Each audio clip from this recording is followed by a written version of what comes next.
N'ikibazo Leta y'u Rwanda ihanganye nacyo ku itariki 5 z'ukwezi kwa munani nkuko byakomeje kugenda bigaragazwa.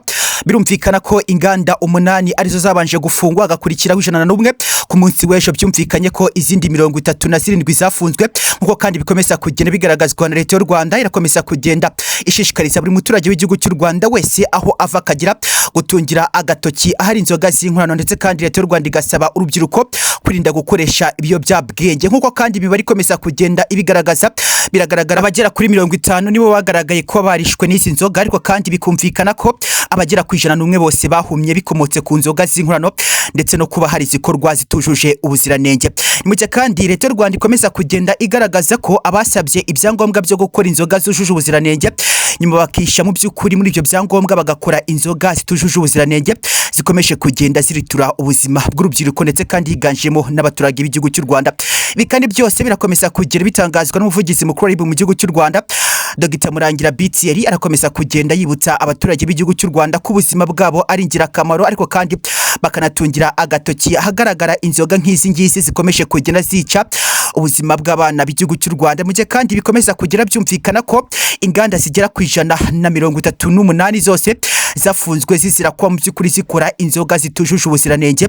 Mu gihe kandi mu byakomeje kugenda bigaragazwa, Leta y'u Rwanda ikomeza kugenda ishishikariza umuturage w'igihugu cy'u Rwanda waba ukoresha ibiyobyabwenge cyangwa se utabikoresha kubivaho, kubera ko mu by'ukuri ibiyobyabwenge birica ntabwo byubaka. Mu gihe kandi Leta y'u Rwanda yongera kuba yibutsa ibyamamare ndetse kandi bakananenga abanyamakuru bakomeje kugenda basakaza bakanamamaza by'umwihariko izi nzoga, ariko kandi bikanumvikana ko zakomeje kugenda zitizwa umurindi na bimwe mu bitangazamakuru by'igihugu cy'u Rwanda, aho dusangamo ikinyamakuru nka RBA cy'igihugu cy'u Rwanda cyakomeje kugenda gitiza umurindi izi nzoga z'inkorano. Ibi kandi byose bikaba ari byakomeje kugenda bigaragazwa ko bitigeze bishimisha imiyoborere y'igihugu cy'u Rwanda.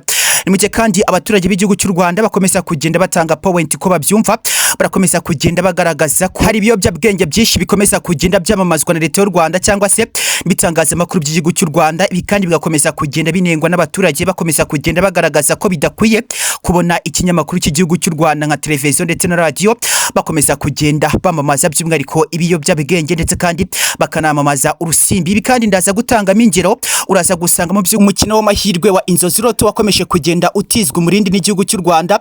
Ibi kandi bikanengwa n'abaturage bakomeza kugenda bagaragaza ko bidakwiye kubona televiziyo ndetse na radio z'igihugu cy'u Rwanda zikomeza kugenda zitiza umurindi by'umwihariko urusimbi, hakiganzamo n'imikino y'amahirwe. Ukabona ko abaturage benshi barakomeza kugenda batanga facts zumvikana ndetse kandi bikanumvikana ko nubwo mu by'ukuri ibi byose bitizwa umurindi n'igihugu cy'u Rwanda, ariko nka Leta y'igihugu cy'u Rwanda ntabwo bikwiye kubona mu by'ukuri nka televiziyo y'igihugu cy'u Rwanda ivuyeho kuvugirwaho ijambo n'umukuru w'igihugu cy'u Rwanda hakahita hamamazwa mu by'ukuri insimbi ndetse n'ibiyobyabwenge higanjemo ibiyoga byanafunzwe hakomotse kuba bitujuje ubuziranenge.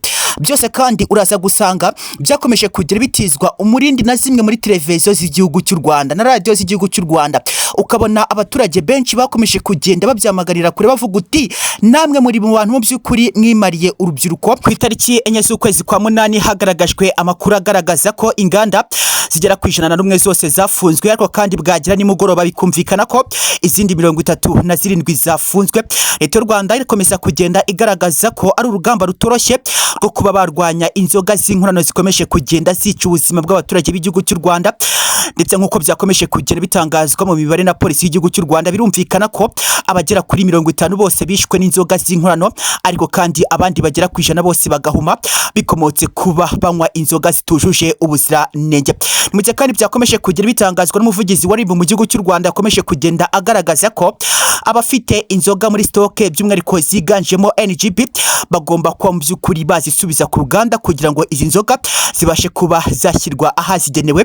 Mu gihe kandi polisi y'u Rwanda ifatikanyije na RIB bakomeza kugenda bagaragariza buri muturage wese w'igihugu cy'u Rwanda ko uzafatwa ari kugerageza guhisha zimwe mu nzoga zavanwe ku isoko azahanishwa igifungo kuva ku mezi 6 kugera ku mwaka ndetse n'izahabu igera ku 500 kugera ku 300. Ugasanga birakomeza kugenda bigaragazwa na polisi y'igihugu cy'u Rwanda ikomeza kugenda ifatikanya na RIB mu gihugu cy'u Rwanda bavuga uti turandure inzoga z'inkorano kugira ngo twubake ubuzima bw'abaturage b'igihugu cy'u Rwanda. Twe turi Kigali yesterday, nyaboneka niba utarakanda subscribe tubikora aka kanya kugira ngo ujye ugezwaho amakuru yacu dukomeza kugenda tukugezaho umunsi ku munsi. Ni polisi y'igihugu cy'u Rwanda ifatikanyije na RIB mu kurandura inzoga z'inkorano ndetse ndetse zikomeje kugenda zica ubuzima bw'abaturage b'igihugu cy'u Rwanda. Namakuru akomeje kugenda agaruka mu bitangazamakuru bitandukanye. Nihana Abayobozi akaba n'umukuru w'ingufu United ndagira ngo yamaze gutabwa muri yombi, ariko nyuma yo gutabwa muri yombi akaba agiye gushora ikirego kurega igihugu cy'u Rwanda. Aragira uti mu by'ukuri mwampaye ubuzima gatozi, munambwira ko ngomba gukora inzoga zujuje ubuziranenge, ariko ibyo byose narabikoze. Nuko mu by'ukuri Rwanda FDI ntabwo yigeze ikora investigation nk'uko bigombwa. Bagiye nyine mu by'ukuri bakora investigation mu buryo ubona ko buciriritse. Njyewe nakoze inzoga zujuje ubuziranenge, sinzi nicyo muri kumpora kugeza kuri aka kanya. Ubwo nari mfite mu by'ukuri uwo twakoranaga aza kunyiba uko mvanga inzoga zanjye, arangije afata projet twakoreshaga ajya kuyigurisha ahandi. Kandi nyine nge naje ndababwira uti banyebye projet, hari n'inzoga ziri kunyitirira zigakorwa ukabona ko ziri kwandikwaho ingufu United. Narabibabwiye mu by'ukuri mwanga kubyumva. Ibyo niba mwaranze kubyumva ni akazi kanyu, muza kwa mu by'ukuri mubyitiranya mufunga uruganda rwanjye. N'uruganda nashoyemo miliyari zigera kuri 4, ariko ubwo ngubwo mu by'ukuri Yampombeje miliyari zigera kuri 2. Nari natumije imashini hanze zigiye kujya zikora inzoga zindi. Ibyo byose mwabirenzeho murabyica, ikusanya makuru ryanyu rirajegajega. Ubwo ngubwo ngiye gushora ikirego ndege Leta y'u Rwanda kuko yarandenganyije. Ubwo nyine ukabona mu by'ukuri uwitwa Nihana Abayobozi akaba na ownership cyangwa se nyiri Ruganda ingufu United arakomeza kugenda agaragaza ko bamurenganyije.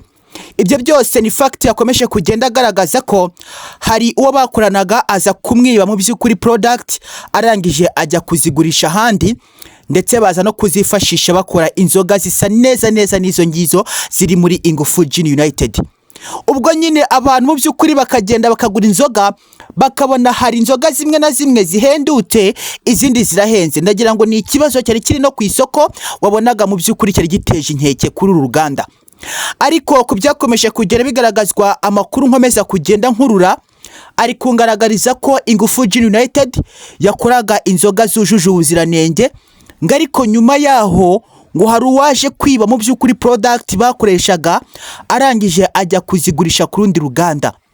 Ngari kuwitwa Nihana Abayobozi n'abandi bakoranaga bakimara kubimenya, batungiye agatoki RIB, barababwira uti hari umuntu uri kutwitirira agakora inzoga, kandi ngizi iyo uzirebye mu by'ukuri ubona ko zitujuje ubuziranenge. Bari gushyiramo ethanol nini cyane, ukabona iri gukomeza kugenda itera impyisi ku rubyiruko, ari nayo iri kuvamo sosi cyangwa se inkomoko yo guhumisha amaso abaturage banyu. Nge murimo kundenganya. Ubwo uyu mugabo Kazungu ni fact yakomeje kugenda agaragaza nyuma yo guhamagazwa n'urwego rwa RIB, ariko kandi mu by'ukuri akibaza uko byagenze bikamucanga. Ubwo ninza kukubwira uko byagiye bikorwa ku mayeri, ariyo mpamvu bakubwira uti mu by'ukuri zimwe mu nzego z'u Rwanda zijya ruswa, ukaza kubyumva gutyo nyine ukumva ko ari ibintu biri aho biri nomo. Oya, nkuko bikomeza kugera byumvikana, ibibare itangwa iragaragaza ko urwego rwa RIB na polisi ari bamwe mu bantu mu by'ukuri bafata ruswa cyane. Ariko aya makuru sinyahagazeho, burya nzavuga ibyo mpagazeho.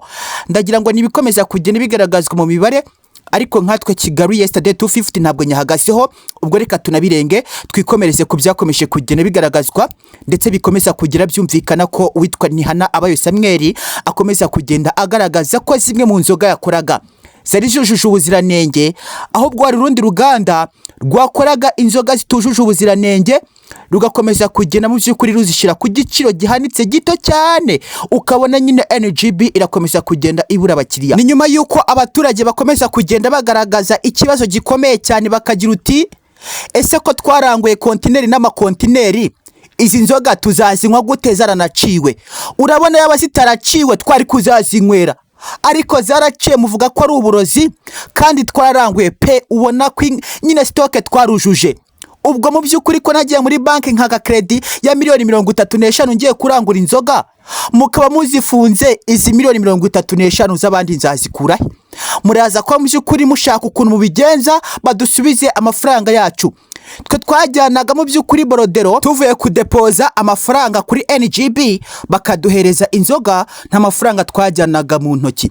Ikigaragara rero nuko amafaranga yacu twahatanze tugomba gusubizayo ibicuruzwa byabo kuko twe nk'abaturage nta kibazo tufite. Twebwe mu by'ukuri uruganda mwaruhaye ubuzima gatozi turarwizera.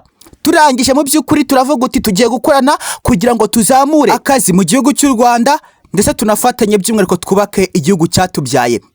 Ariko se mugize gutya salama murazica, mugize gutya inzoga murazica, kandi nyine mu by'ukuri mwibuke ko dukomeza kugenda duhomba cyane.